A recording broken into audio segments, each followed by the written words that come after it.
Hello दोस्तों, स्वागत है आप सभी का स्टीफन्स क्लासेस के इस नए वीडियो में। तो आज की इस वीडियो में हम क्लास 12 का चैप्टर नंबर 1 स्थिर वैद्युतिकी का प्रारंभ करने वाले हैं। और इस YouTube चैनल पे आपको क्लास 12 का संपूर्ण सिलेबस बिल्कुल free of cost Hindi medium के विद्यार्थियों के लिए करवाया जाएगा। और इसके अगर आपको हैंड रिटन नोट्स चाहिए तो आप डिस्क्रिप्शन बॉक्स में या फिर कमेंट के अंदर मेरा जो व्हाट्सएप नंबर है उस पर जाके आप मुझे कांटेक्ट कर सकते हैं। बिल्कुल ना के बराबर, फीस के बराबर आपको हैंड रिटन नोट्स मिल जाएंगे, इसके PDF मिलेगी इसकी, आप उसको प्रिंट आउट भी करवा सकते हैं। तो चलिए वीडियो को शुरू करते हैं। चैप्टर नंबर 8 हमारे फिजिक्स का, इसके अंदर हम सबसे पहले हमारा टॉपिक आता है, इसके अंदर हम चैप्टर नंबर 1 फिजिक्स का, इसका नाम है स्थिर वैद्युतिकी। स्थिर का मतलब होता है ऐसा चीज जो रुकी हुई है। वैद्युतिकी का मतलब होता है आवेश, मतलब एक इस प्रकार का आवेश जो रुका हुआ होता है उसे हम क्या बोलते हैं, स्थिर वैद्युतिकी के अंतर्गत पढ़ते हैं। और आप इस चैप्टर के अंदर जैसे जैसे आगे बढ़ोगे तो आप थोड़ा सा कंसेप्ट मतलब आपको लगेगा कि यहाँ पे आवेश चल रहा है और हम इसके बारे में यहाँ पे क्यों पढ़ रहे हैं। यहाँ पे चैप्टर का नाम तो है स्थिर वैद्युतिकी, मतलब ऐसा आवेश जब रुका हुआ आवेश होता है उसके बारे में स्टडी कर पाते हैं। पर इसके अंदर हम जब चालन विधि या फिर अपने अन्य विधियों या इसके अंदर जब हम चालन विधि या अन्य विधियां पढ़ेंगे जहां से एक इलेक्ट्रॉन दूसरे पदार्थ के अंदर एंटर करता है, तो आप बोलोगे सर वहां पे तो आवेश चल रहा है, तो आप इसके अंदर क्यों पढ़ रहे हो। तो आप एक बात ध्यान रखना, हम आवेश भले एक जगह से दूसरी जगह ट्रांसफर हो जाए इस चैप्टर के अंदर, पर हम जब रास्ता होता है, जब वो गतिशील अवस्था में होता है, तो उसका अध्ययन इस चैप्टर के अंदर नहीं करने वाले। एक जगह से गतिमान होकर के दूसरी जगह पहुंच गया, जहां पे पहुंच गया अगर वहां पे जाके रुक गया तो अब उसके बारे में स्टडी कर पाएंगे हम स्थिर वैद्युतिकी के अंदर। हम ऐसे नहीं कि उसके रास्ते के बारे में स्टडी कर रहे हैं, वो हम चैप्टर नंबर 3 और 4 के अंदर पढ़ने वाले हैं, या चैप्टर नंबर 2 के अंदर भी पढ़ लेंगे अपने, ठीक है। पर हम इस चैप्टर के अंदर आवेश को बिल्कुल स्थिर अवस्था के अंदर पढ़ेंगे, ना कि उसकी गतिशील अवस्था के अंदर। तो हम सबसे पहले हमारा टॉपिक आता है विद्युत आवेश। इसकी परिभाषा क्या बनती है, इसे बोलते हैं इलेक्ट्रिक चार्ज, जो आपने क्लास 10th के अंदर पढ़ा होगा। आवेश किसी भी पदार्थ का वो गुण होता है जिसके कारण पदार्थ में विद्युत एवं चुंबकीय प्रभाव उत्पन्न एवं महसूस किया जा सकता है। मतलब पहली बात है कि आपको ये डेफिनेशन बिल्कुल समझ में नहीं आई होगी, तो पहले आपको मैं एक कॉन्सेप्ट के माध्यम से समझाता हूं, ध्यान देना कि अगर आपसे पूछा जाए ये अर्थ है, मैंने आपसे कहा कि आपको इस धरती मतलब आपको इस पृथ्वी पे बिल्कुल चिपका के कौन रख रहा है। आप बोलोगे सर एक बल है जो हम पे लगता है, जो धरती लग पे लगाती है, उसे बोलते हैं गुरुत्वाकर्षण बल। एक गुरुत्वाकर्षण बल है जो कि धरती हम पे लगाती है, मतलब कोई भी अन्य व्यक्ति खड़ा है इस पे लगाती है। गुरुत्वाकर्षण बल किन चीजों पे लगता है, मतलब सर आप बोलोगे सर ये गुरुत्वाकर्षण बल उन पे लगता है जिनके पास एक गुण होता है, वो कौन सा है, द्रव्यमान।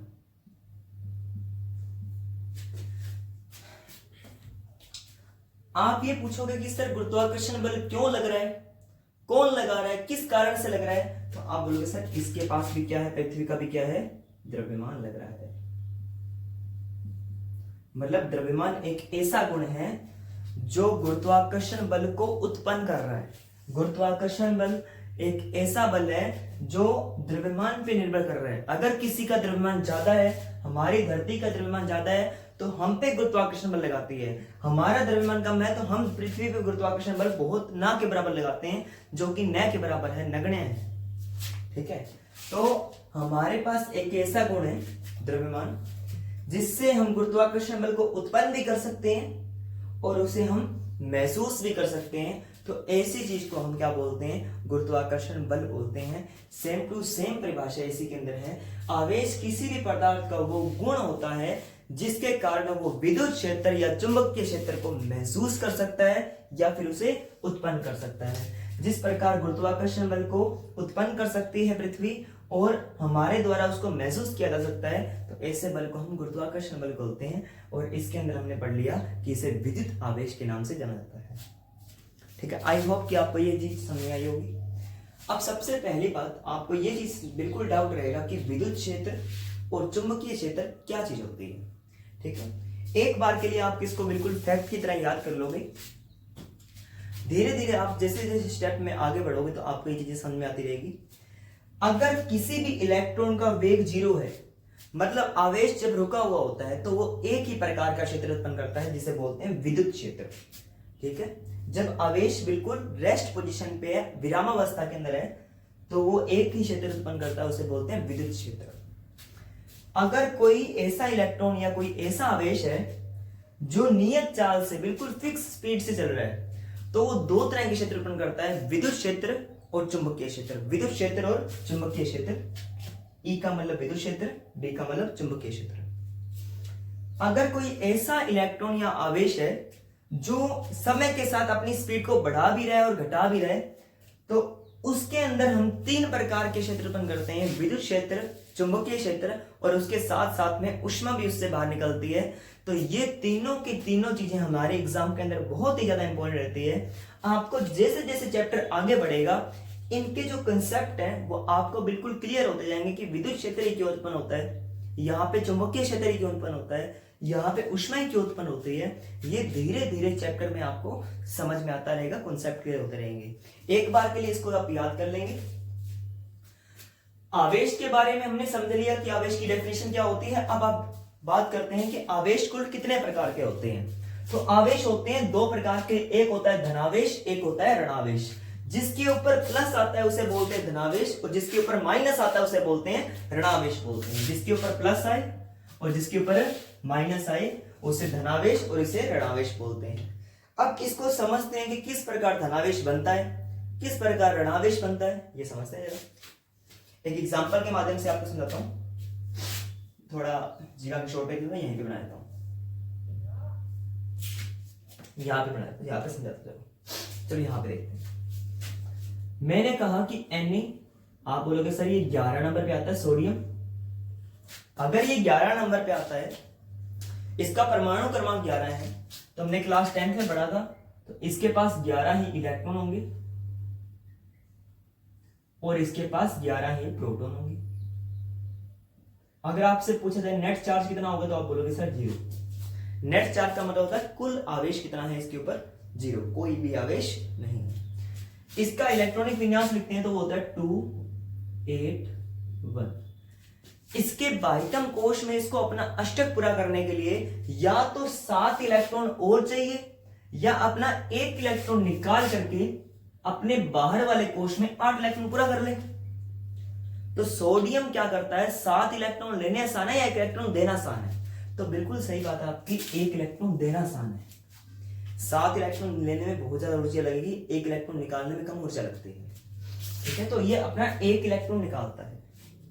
तो जैसे ही अपना 1 इलेक्ट्रॉन निकाला तो इलेक्ट्रॉनों की संख्या कितनी होगी, 10, और प्रोटॉनों की संख्या कितनी है, अभी भी 11 ही है, तो कितनी होगी, प्लस का 1। नेट आवेश कितना है इसके ऊपर, प्लस का 1 आया। तो इसी कारण से सोडियम के ऊपर प्लस का चार्ज आता है। यहां पे लिखा भी गया है साफ से कि इलेक्ट्रॉन की कमी का मतलब इलेक्ट्रॉन का निकलने से धनावेश उत्पन्न होता है। इलेक्ट्रॉन के निकलने से, इलेक्ट्रॉन की कमी से धनावेश उत्पन्न होता है। इलेक्ट्रॉन 11 थे, अब 10 रह गए, तो यहां पे धनावेश उत्पन्न हो गया। अब सेम का सेम इफेक्ट हम पढ़ते हैं, इसी के जैसा है। अब हम ऋणावेश के बारे में स्टडी करते हैं। ऋणावेश को देखते हैं। हम करते हैं क्लोरीन की बात। क्लोरीन आता है 17 नंबर पे इलेक्ट्रॉनिक कॉन्फ़िगरेशन में, मतलब इसका परमाणु क्रमांक 17 होता है। इसके अंदर 17 ही इलेक्ट्रॉन है और 17 ही इसके अंदर प्रोटॉन है।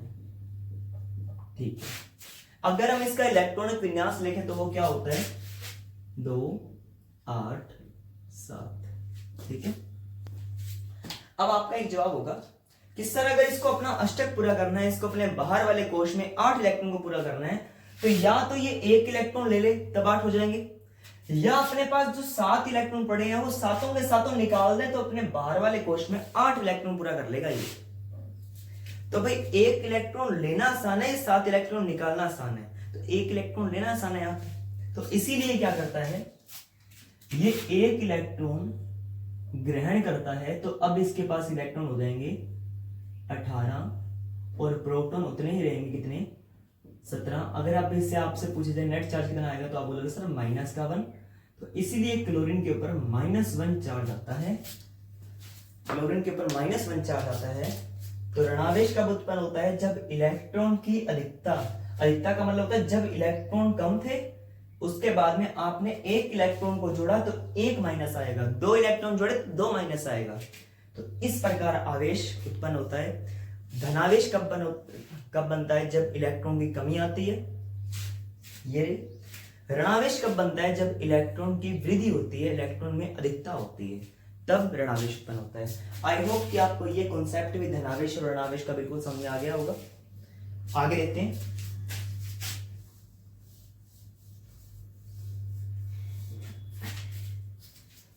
अगर हम इसके फॉर्मूले की बात करें, हमने क्लास 10th के अंदर इसका फॉर्मूला एक पढ़ा था, Q बराबर Ne। इसका मतलब होता है Q का मतलब होता है आवेश, N का मतलब होता है इलेक्ट्रॉनों की संख्या, E का मतलब होता है इलेक्ट्रॉन पर आवेश। आपने क्लास 10th के अंदर आपने जरूर पढ़ा होगा कि एक इलेक्ट्रॉन पर आवेश 1.6 इंटू 10 की पावर माइनस का 19 कूलम होता है। और आपको ये न्यूमेरिकल वैल्यू याद करनी है, आपके एग्जाम में लिखी नहीं मिलेगी आपको, ये आपको याद करके जानी है। 1.6 इंटू 10 की पावर माइनस का 19 कूलम इलेक्ट्रॉन पे चार्ज होता है। और धनावेश की बात करें, प्रोटॉन की बात करें, तो प्रोटॉन पे भी यहाँ पे प्लस लगा दोगे, इलेक्ट्रॉन है तो माइनस लगाना पड़ेगा चार्ज के लिए। अगर आपको प्रोटॉन के लिए चाहिए तो यहाँ पे प्लस लगाना पड़ेगा, पर मैंने यहाँ पे सिर्फ आपको मैग्नीट्यूड समझाया है, परिमाण। माइनस तो आपको इलेक्ट्रॉन के बारे में समझाया, मैंने आवेश के बारे में बता दिया। ठीक है, ये होता है इलेक्ट्रॉन पर आवेश। इसका ऐसा ही मात्रक या तो आप इस प्रकार बना सकते हैं। आपने आवेश का फॉर्मूला कहीं और पढ़ा था, बोला था सर हमने पढ़ा तो था, वो था I बराबर, क्लास 10th में पढ़ा था, I बराबर Q/T। यहाँ पे चार्ज, यहाँ पे Q होता है, तो मैंने Q को यहाँ पे रखा, ये बन गया IT। तो इसका हमने अगर ऐसा ही मात्रक बनाना है तो क्या होगा, I का मतलब विद्युत धारा का मात्रक एम्पियर, टाइम का मतलब समय का मात्रक यहाँ पे होता है, ये गलत लिखिए जरा, समय का मात्रक होता है सेकंड।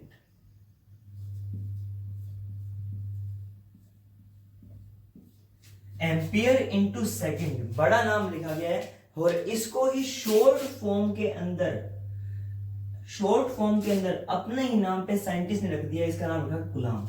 इसलिए अपने इसको कैपिटल C से डिनोट करते हैं। अपने नाम पे कोई साइंटिस्ट अगर कोई मात्रा रखता है तो उसे हम कैपिटल अक्षर से डिनोट करते हैं। ठीक है, इसका अगर विमेय सूत्र की बात करें तो एक फंडामेंटल क्वांटिटी, मूलभूत राशि है, तो इसको हम A की पावर 1, क्योंकि यहाँ पे एम्पियर आए, टाइम की पावर 1, तो यहाँ पे टाइम 1 आए, तो ये इसका विमेय सूत्र हो गया। इसको गुरु कोष्टक के अंदर रखते हैं विमेय सूत्र को हमेशा। अब इसके बारे में बात करते हैं, आवेश के नेक्स्ट टॉपिक है। और आपको एक न्यूमेरिकल वैल्यू आपको एक और याद करनी है जो आपके पेपर में बहुत ज्यादा इंपॉर्टेंट रहती है कि 1 फैराडे बराबर होता है 96,500 कूलम। 1 फैराडे बराबर होता है 96,500 कूलम। ये एकदम न्यूमेरिकल वैल्यू है, याद करनी है आपको। ठीक है, तो आई होप कि आपको यहां तक जो टॉपिक मैंने समझाया अब तक समझ में आया होगा। हमारा नेक्स्ट टॉपिक है आवेश के गुण, जो कि बहुत ही ज्यादा इंपॉर्टेंट रहते हैं। आवेश के बारे में हम आगे स्टडी करते हैं।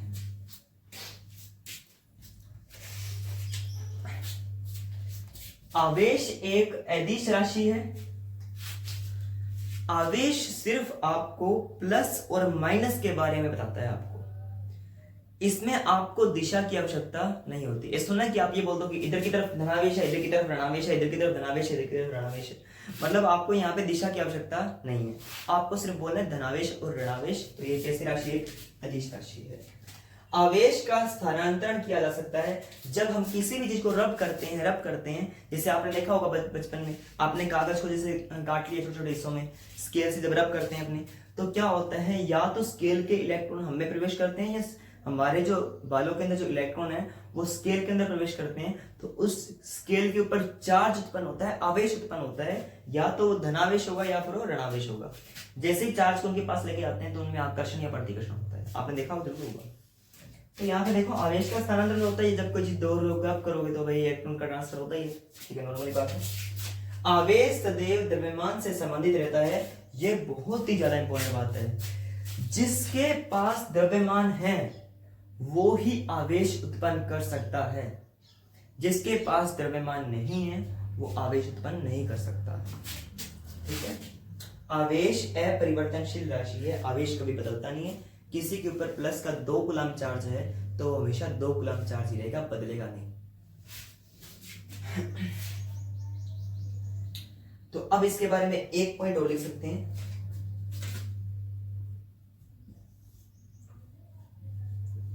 आवेशों का बीजगणितीय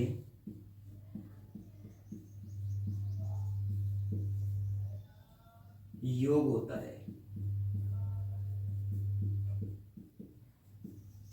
इसका अर्थ क्या है कि आवेशों को कभी भी जोड़ा जाएगा तो उनके निशान के साथ में जोड़ा जाएगा। प्लस का 2 कूलम, माइनस का 2 कूलम, तो उनको उनके आवेश के साथ में ही जोड़ेंगे, आप अदर कोई चीज यूज नहीं कर सकते, ठीक।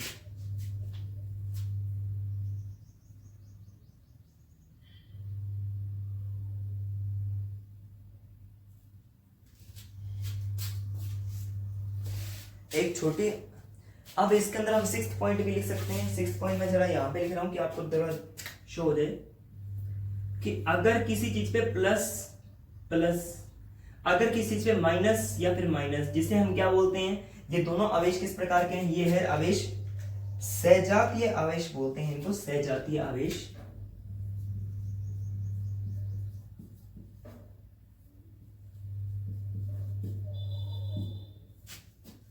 और अगर अलग अलग निशान आए, जैसे कि एक पे प्लस, एक पे माइनस, या फिर प्लस, तो ये होते हैं, इन्हें बोलते हैं हम विजातीय आवेश, जिनकी जाति अलग अलग होती है, विजातीय आवेश।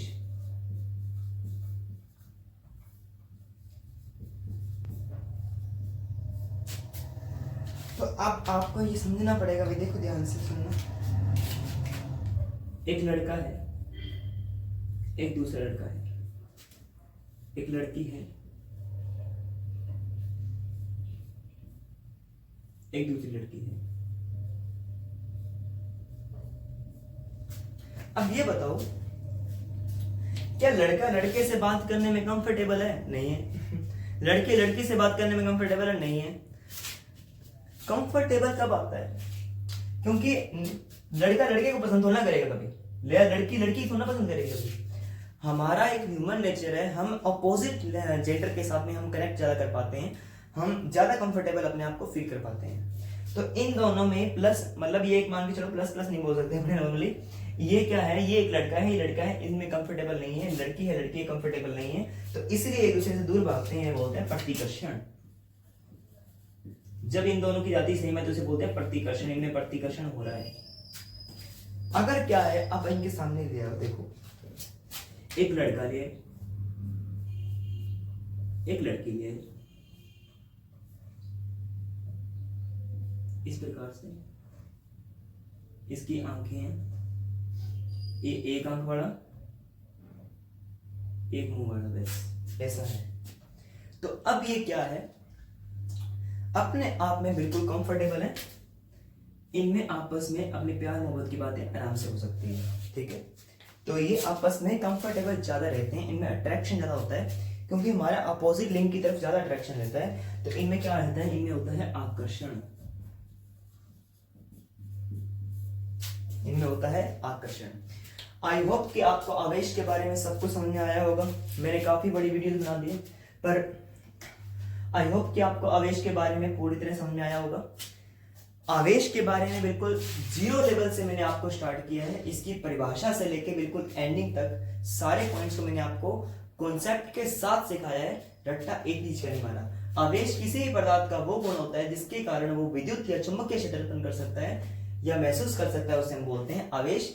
अगर कोई आवेश रुका होता है तो केवल विद्युत क्षेत्र उत्पन्न करेगा, अगर आवेश नियत वेग से चल रहा है तो विद्युत क्षेत्र और चुंबकीय क्षेत्र दोनों उत्पन्न करेगा, और अगर कोई आवेश समय के साथ अपनी स्पीड को बदलता जा रहा है तो वो तीन तरह की उत्पन्न करेगा, विद्युत क्षेत्र, चुंबकीय क्षेत्र और ऊष्मा। फिर हमने पढ़ा कि आवेश कुल दो प्रकार के होते हैं, एक होता है धनावेश, एक होता है ऋणावेश। धनावेश कब उत्पन्न होता है? जब इलेक्ट्रॉन की कमी आती है, इलेक्ट्रॉन बाहर निकलता है। और ऋणावेश तब बनता है जब ऋणावेश मतलब इलेक्ट्रॉनों की संख्या ज्यादा होती है, मतलब इलेक्ट्रॉन ग्रहण करता है कोई, तो उसे बोलते हैं ऋणावेश। फिर हमने इसके बारे में सूत्र के बारे में पढ़ा, हमने क्लास 10th में पढ़ा हुआ ये Q बराबर प्लस माइनस Ne। Q का मतलब आवेश होता है, N का मतलब इलेक्ट्रॉनों की संख्या, E का मतलब इलेक्ट्रॉन पर आवेश। 1.6 इंटू 10 की पावर माइनस का 19 गुलाम आपको याद करना है। अगर हम इसका फॉर्मूला यह बनाएं, ये मैंने बताया था आपको भी बनाएं, I बराबर Q अपॉन में T, Q equal to IT होता है। I का मतलब एम्पियर, T का मतलब समय, सगम समय का होता है सेकंड। इसको छोटे फॉर्म में क्या बोला गया? कूलाम। अपने नाम पे रखा गया है तो इसको कैपिटल C से दिखाया गया है।